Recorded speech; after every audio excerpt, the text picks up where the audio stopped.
Heto ang mga sahog natin. Nag-request ang anak ko ulit na magluto ako ng pansit bihon. So, ayan. Naparami na naman ang aking sahog. Ayan, oh. May chicken tayo. Ayan, oh. Kompleto ang ating recado. So, let's start cooking na. Start na tayo. Yan, nilagyan ko na ng olive oil. Then, lagay natin ang bawang.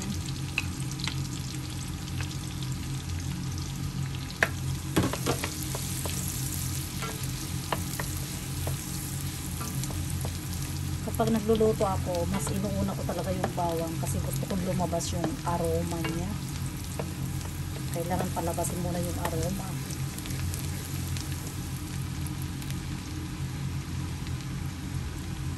Sunod natin ang sibuyas. Yung uunahin natin yung chicken kasi yung chicken hindi ko pinakuluan. Yung pork, pinakuluan ko na siya.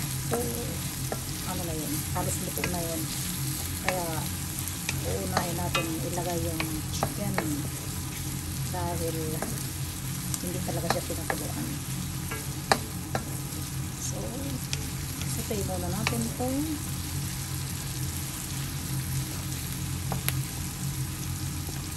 Saka natin ilagay yung chicken. Ilagay na natin ang chicken.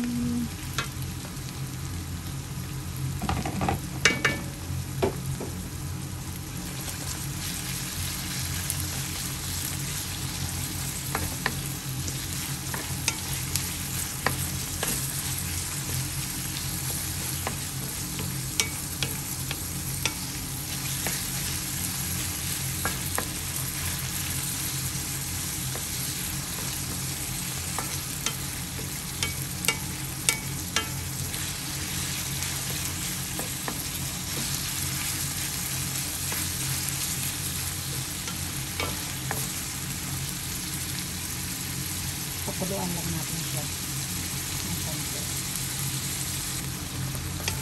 So, kaya na siya.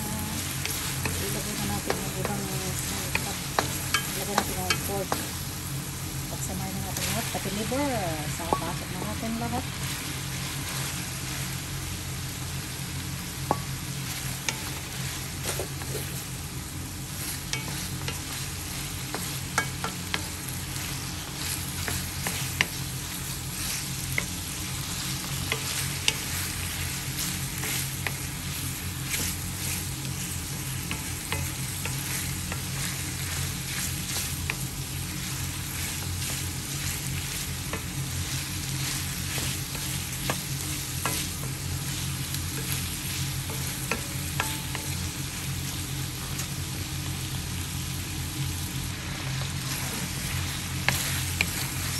Ayan na siya.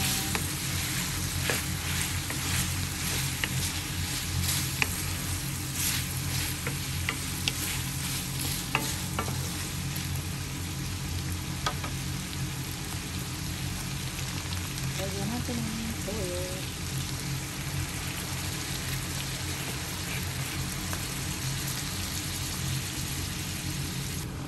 Lagyan natin ng paminta.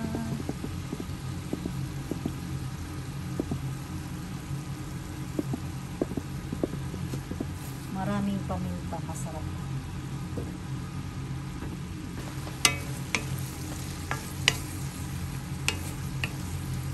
May kanya-kanya tayong version ng pagluluto ng pansit. So, ako rin, maraming klaseng version ako pag nagluto ng pansit. So, sa ngayon, ito ang version ko.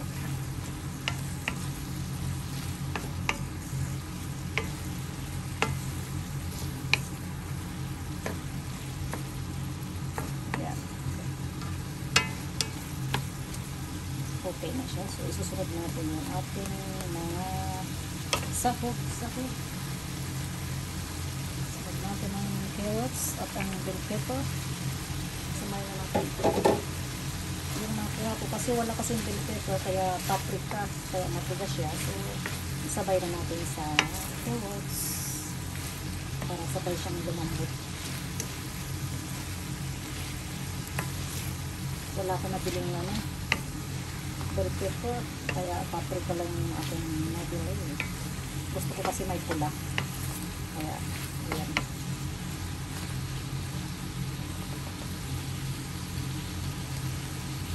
Lambutin lang natin ng konti.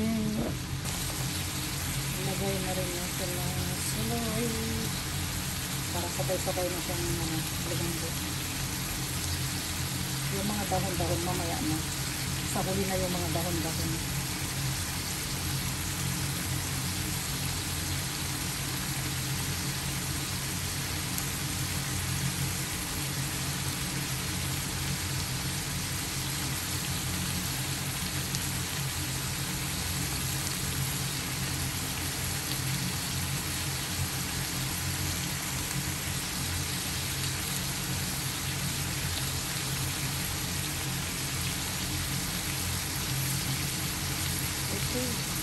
Yan na lahat. Mamaya kung ano, dahon, mamaya.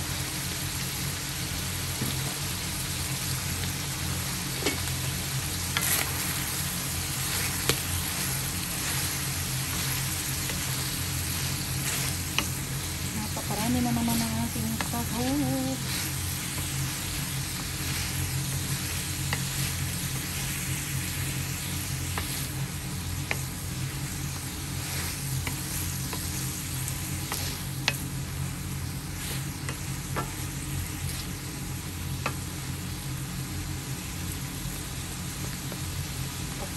Natin.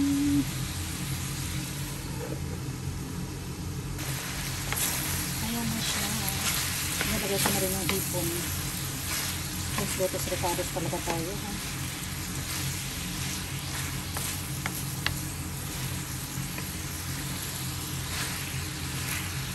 Sahog pa lang. Ulam na. Diba mga idol? Sahog pa lang yan.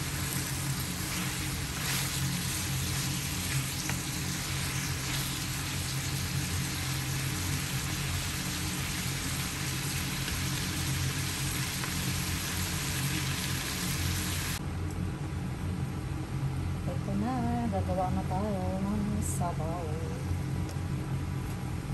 Lagyan natin ang chicken cubes.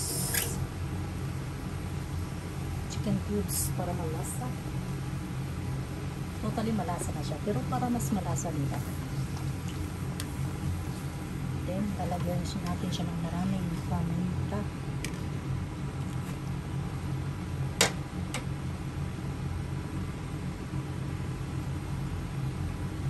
Sa pansit, masarap sa pansit yung maraming black pepper. Kaya dadamihan natin ang black pepper. Mas masarap yung malasa, yung black pepper.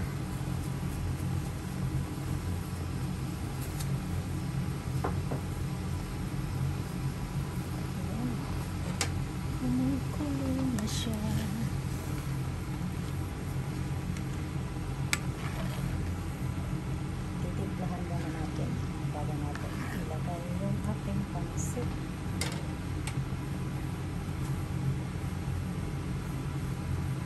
Yung pansit kasi hindi ko kasi pinalambot ngayon sa sa tubig, kaya dinamihan ko ng konting sabaw kasi mas maganda na yung yung sobra kaysa sa ulam, di ba?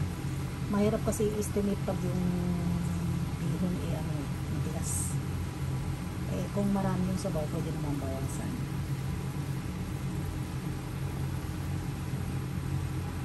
Kumukulo na.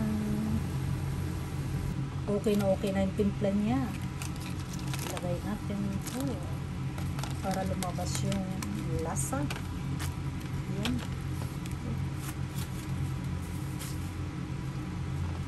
Para lumabas yung lasa niya bago natin ilagay yung pansit.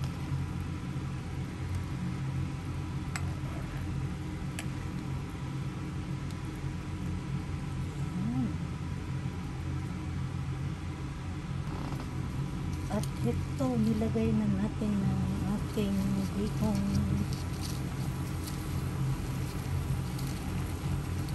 Ilugod na natin siya para lumambot. Sumisip-sip kasi ng sabaw ko. Kaya ganda yun. pag sobra siya, bawasan na lang, diba? Kesa sa ano, ulam. Mahirap magtimpla ng ano, panibagong sabay kung nag-ulam yan. So, yan, palamputan muna natin.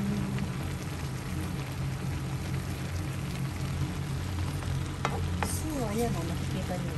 Sinipsip na yung sabaw. Halos wala na yung sabaw o. Kaya maganda talaga pag yung ilalagay nyo yung bihon na hindi mo pinalambutan sa tubig, dagdagan mo yung sabaw. Kasi talaga sisipsip nyo ng sabaw. Halos wala na yung sabaw o. Ilalagay ko pa yung kantong dyan. Heto na, inilipat ko sa malaking ano, kaserola dahil hindi ko na mahalo. Ilalagay ko pa yung mga sahog niya. So, as in, totally luto na siya. Ilagay na natin yung kanyang mga sahog para mahalo natin ng maigi. Ito na. Inilagay na natin ang mga sahog.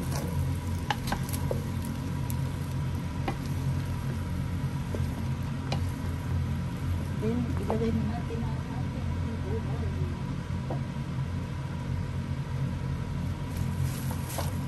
Ayan. Ilagay na natin ang ating gulay. Kasi natin pwedeng ano to, unahin to dahil malalamog. Kaya maganda yung panghuli para crunchy. Ayan.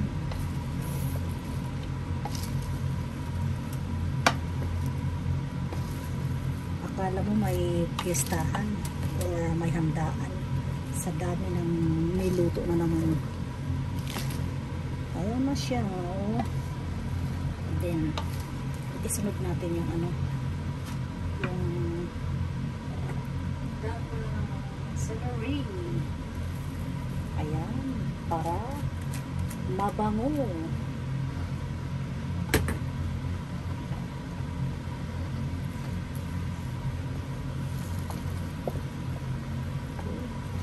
Haluin na natin.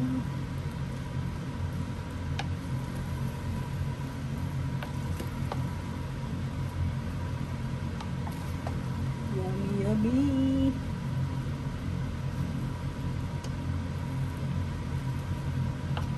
Sa dami ng sahog, ewan ko na lang. Oh.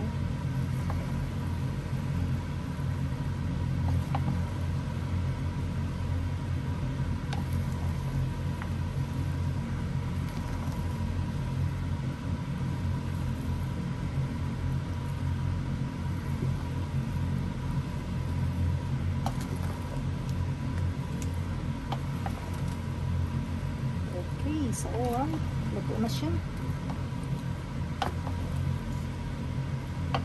Okay, yung ating pinakahuli. Ayan. It's done na mga idol. Oh, kikita nyo yan? Hindi talaga siya pwede sa kawali lang. It's done. Ayan. So hanggang dito na lang muna tayo mga idol. Luto na ang ating pansit bihon with canton. Thanks for watching. And don't forget to subscribe my YouTube channel para updated kayo sa aking mga bagong video. Thank you so much sa support. Thank you.